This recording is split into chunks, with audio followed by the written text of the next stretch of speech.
What's up, YouTube? This is Too Raw for TV. All right, so this is a request from the brother Solomon. He had asked me a couple weeks ago what I think were the weaknesses of my top 10 players. And in this particular video, he wanted me to give the weaknesses of my top 11 to 20 all-time players. Now, I do have to say something here before I start. Since I did that video, I've completely dropped LeBron James out of my top 10. As a matter of fact, I've dropped him even further. I said that I had put him at number 11, but now I have decided to put him even lower than that. I put him now at number 13. And part of it is, a big portion of it is, I should say, I just can't in good conscience and good faith put somebody in that position who has been openly accused of using anabolic steroids, in particular EPO, by a major UFC fighter, a well-known UFC fighter, and an ESPN employee, and the entire mainstream media and LeBron James and Rich Paul have ignored it. But they can respond to any person or persons criticizing LeBron James, don't kiss his ass. So they all these, you know what I'm saying, all these LeBron chicken heads are clucking and cackling everywhere, responding to us, but they can't, somehow none of them can respond to the most serious accusations that come from Cael Sonnen, who accused him of doing the same thing again. Well, what did LeBron do? LeBron had done something to me. And he was coming to UFC fights and he wasn't doing autographs. And it was just one of these things that rubbed me the wrong way. And he and I have one thing in common. We use the same drug dealer to buy our EPO. And I don't see anything wrong with that. Like, there's performance-enhancing drugs, and they'll come out and try to tell you those are bad things. Performance and enhancing are good terms. You can pin that on me all you want. If there's something out there that can make you better, I'm not going to lie about it like a lot of other people are. And it was a big deal. It's like LeBron. To explain where you got to understand, I grew up through the Hulk Hogan era. Like, I mean, I'm taking my vitamins and I'm doing my push-ups every night and I'm flexing in the mirror for 10 years and I can't put on any muscle.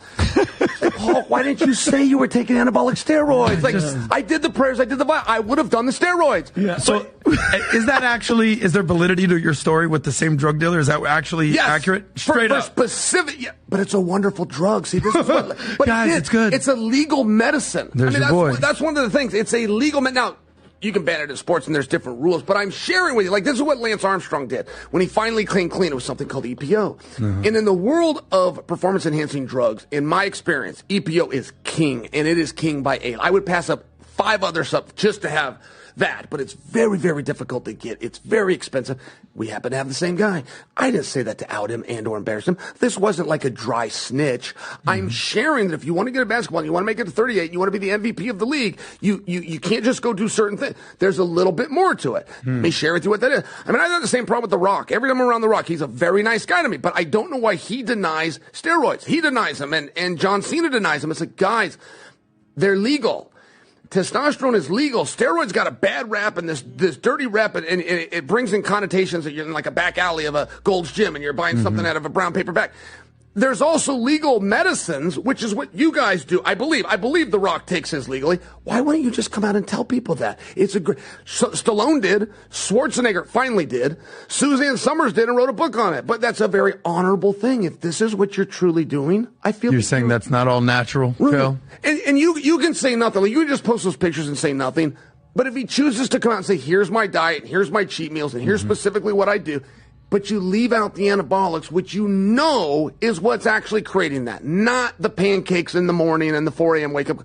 I think that you need to say it. I do. Or you can just stay away from it. So I helped LeBron. He didn't have the courage to say it, so I said it for him. Wow. So you should thank you. What's the big deal? It's a legal medication. Well, to me, I think most of us see it as a PED. Anything that gives you or alters your chemistry so it allows you to have more oxygen in your blood so that you can compete with 20-year-olds, that's a PED. That's a performance enhancing drug. And as far as I'm concerned, he should get the same scorn that Barry Bonds allegedly got for using PEDs. He's not in the Hall of Fame because of that. Lance Armstrong, who we mentioned, has been disgraced. I think he had his titles revoked or stripped from him. But LeBron James is celebrated for being a cheater? No. So he goes further down, 13, because I can't prove that he's doing it, but it's so much circumstantial evidence. You know, his wife and other people tied to him being related to him being tied to the Barkley situation, investigation / scandal. No, man, he's 13.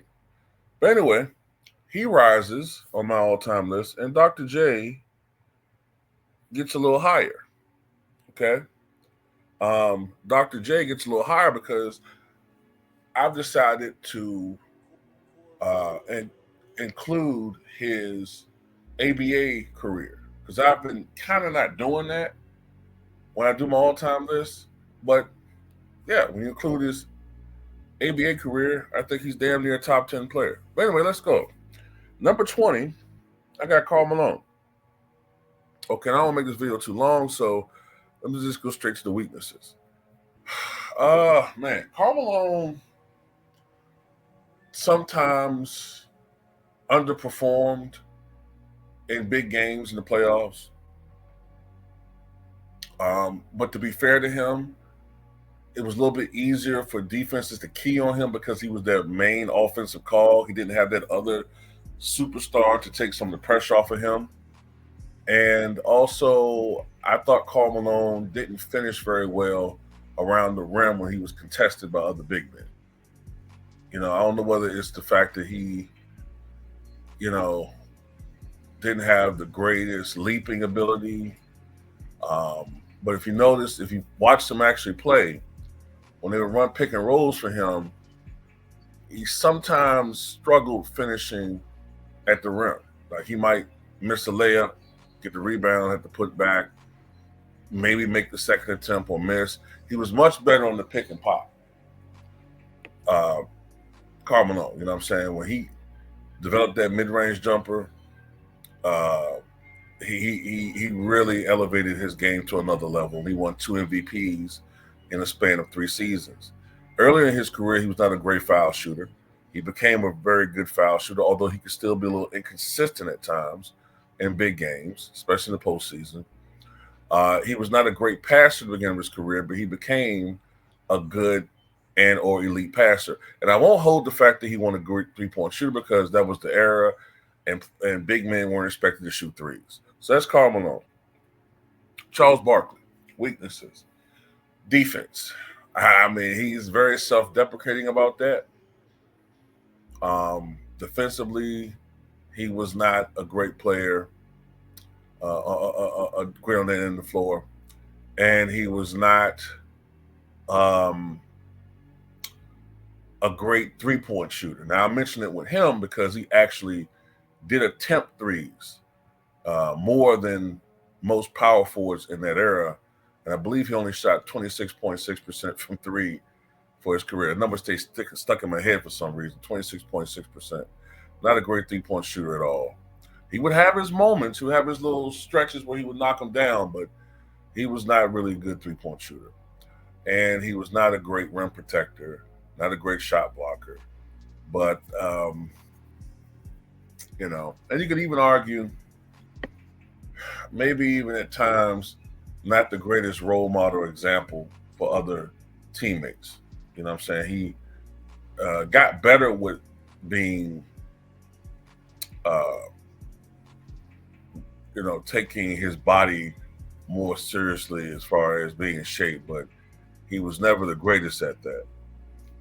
So look, David Robertson, weaknesses. You know, some people say he was too soft, right? But it's kind of hard to say that, man, when you look at the NBA today. And secondly, this guy was in the military. You don't be in the military if you're soft. I think that he was a guy that just didn't have that. He didn't have a nasty disposition about him. If I had to say anything about David Robertson, because the guy was amazing in his prime, I would say that he failed to raise his level of play at times in the postseason. That's one thing I would say about him. He failed to raise his level of play in the postseason. And, you know, he wasn't the type of guy who could put a team on his back consistently and bring and he couldn't do what Akeem could do or Moses could do, which is put a team on his back for several games and almost single-handedly, I don't want to say single-handedly, but it's kind of cliche, but you know what I mean? He can almost or could win ball games for you, even if his teammates were not that, you know, great. You know what I'm saying? Like he didn't really start winning until he had Tim Duncan. He needed Tim Duncan to start winning. So that's him. Bob Pettit. So Bob Pettit's number 17. I'm going in ascending order. So Bob Pettit's number 17. Man, weaknesses. So I'm trying to use it within the context of the era they played in. See, if you look at his field goal percentage now, you would say, well, he didn't shoot efficiently. But actually, in the era that he played in, he was efficient. I guess I would say, from what I have read about Bob Pettit, he was not a great defender, but he wasn't terrible either. And I would say that after 1958, he became overshadowed by other stars in the league. I would say from 54 to 58, he was the man. He was the heir to George Mikan. But after that, he became overshadowed by Wilt Chamberlain and Bill Russell and Oscar Robertson and Elgin Baylor and Jerry West. But he still was playing at a very high level up until when he retired in 1965.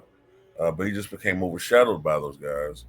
And you could sometimes wonder or speculate that some of his best years came in a relatively weak era of the NBA, that being the mid-1950s. You know what I'm saying? That the level of the NBA and play in general got so much better after his St. Louis Hawks won the championship in 1958. So that's one thing. But other than that, for the context of the times he played in, I don't know if he had too many weaknesses. Like I said, he wasn't a shot blocker. Great rebounder, great offensive rebounder, great shooter, could score his back to the basket.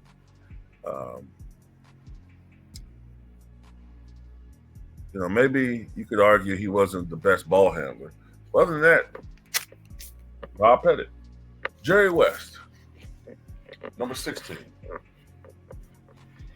Weaknesses. Injury prone.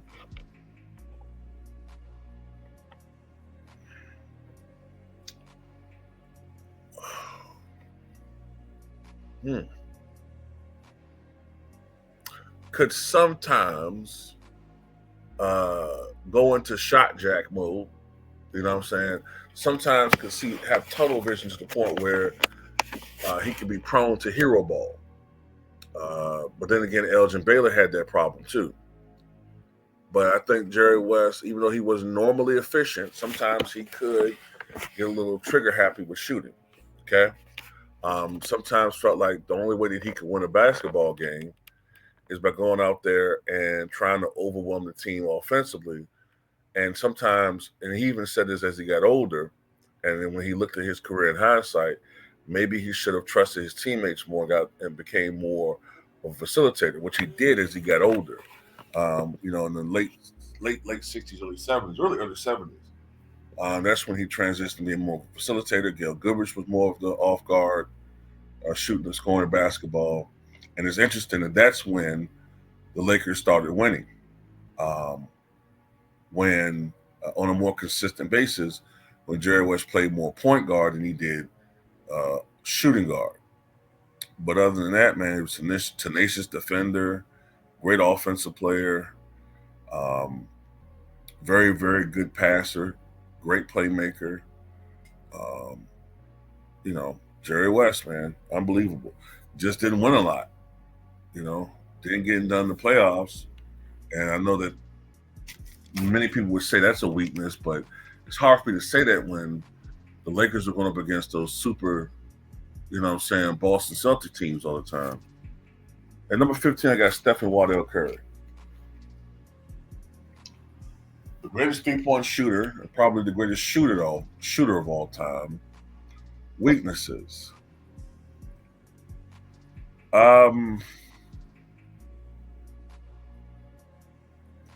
Initially in his career, he wasn't the best defender. He got better at being a defender. Never a lockdown defender. And I'm gonna tell you something, and this sounds a little weird coming from a guy who's in the conversation for greatest point guard of all time. I never thought that he was an elite passer. You know what I'm saying? And that's why I sometimes struggle with calling him the greatest point guard. I know that he plays that position, but he's not a bad passer. I just don't think that he's an elite playmaker. And sometimes he makes terrible decisions as far as, those behind the back passes and, some of those, I don't know, he sometimes pulls off some terrible passes that those tend to be a lot of the turnovers that he accumulates over the years.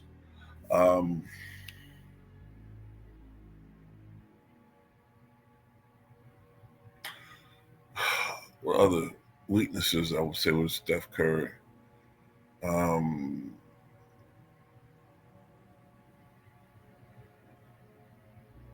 I don't know. I don't really know of too many. He can score in so many different ways. You could argue that, he uses screens to score, but he can score one-on-one, so that's not it. Tremendous ball handler. I would just say those things that I mentioned. Now you could also argue, well, is he the best leader? I guess that's more of an intangible. Everybody's not a rah-rah type A personality, so I don't know if that would apply to Steph Curry, but sometimes you could, maybe argue.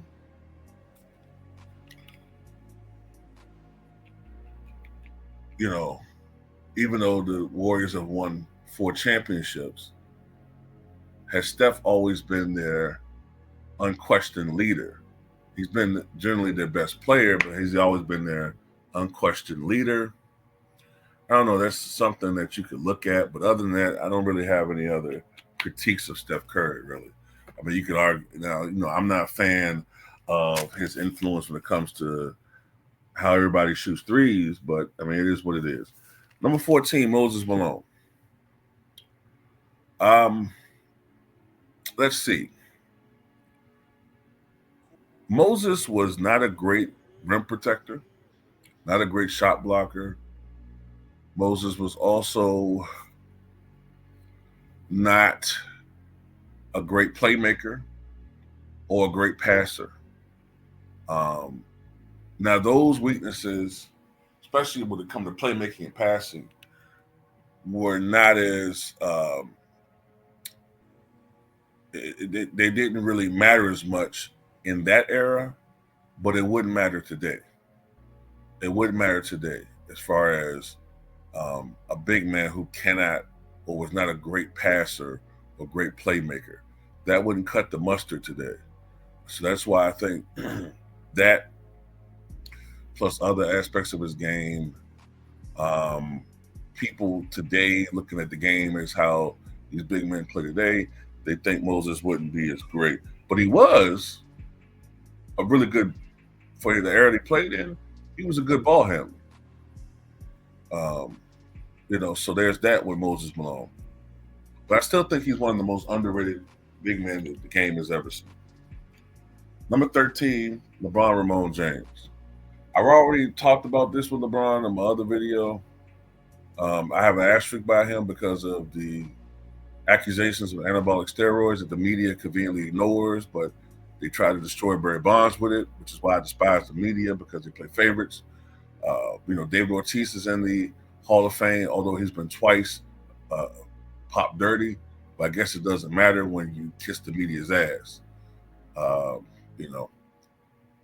anyway, we already talked about this. LeBron James is a choke artist. He's a front runner. He's a phony, scam artist, deck stacker, needs other great players to win, and then uses the corrupt the media to give all the credit to him.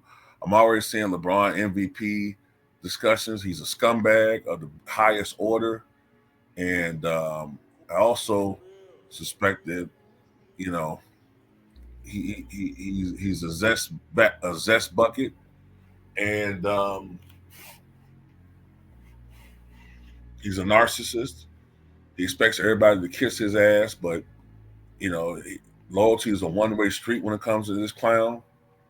And I know that's a lot of non-basketball stuff, but he's a underwhelming free throw shooter. He's just now starting to learn how to shoot threes, but I would check the air pressure in those balls when he's shooting them. I suspect the balls may be magnetized, and he's a scam artist. And I just don't like him. You want me to just go ahead and say I don't like him? So he's number 13 on my list. What you going to do about it? What you going to do about it except for get mad and thumb down the video or flag it for some reason? Who cares? Number 12, I got Oscar Robertson. Really no weaknesses with Oscar. None.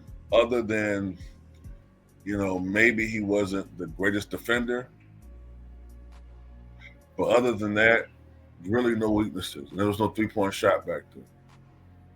So there's that with Oscar. Really no weaknesses. Matter of fact, Oscar's game was very comparable to Michael Jordan in many ways, except for Michael was a much better defender, and Oscar had the ball in his hands a lot more as far as how he played. So he was able to, I don't want to say pad, but he had more assist and rebounding numbers. Oscar was a little bit better at rebounding, and he generally played point guard, so he had more assists than Michael, but their games are really comparable. And number 11, I have Dr. J. And Dr. J, weaknesses. Earlier in his career, I would say Dr. J was not a great mid-range shooter. He became at least an acceptable mid-range shooter, but he was never elite. Never became a true knockdown three-point shooter, even in the ABA. In the NBA in the 1980s, it didn't really matter because he didn't really shoot threes. But that was never the strongest part of his game. Defensively, I thought that Dr. J was always underrated on that part of the floor. Of the game. I thought he was underrated in that aspect. Matter of fact, I think the last year in the ABA he made the all-defensive team. So I never understood why people didn't give him credit on that end. He had almost 2,000 career blocks and over 2,000 career steals, if I'm not mistaken. So I never understood why he didn't get credit for that part of his game. He was a good passer, but most people tend to think of him as a guy that just dunked the basketball. Well, he was much more than that. Now, in the half court, in the half court situation, Julius Erving was not quite as spectacular as he was in the open court, but he was a good basketball player. And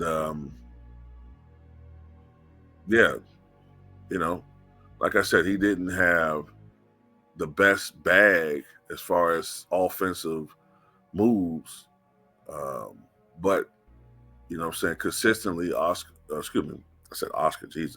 consistently, Dr. J would get you 20-some points.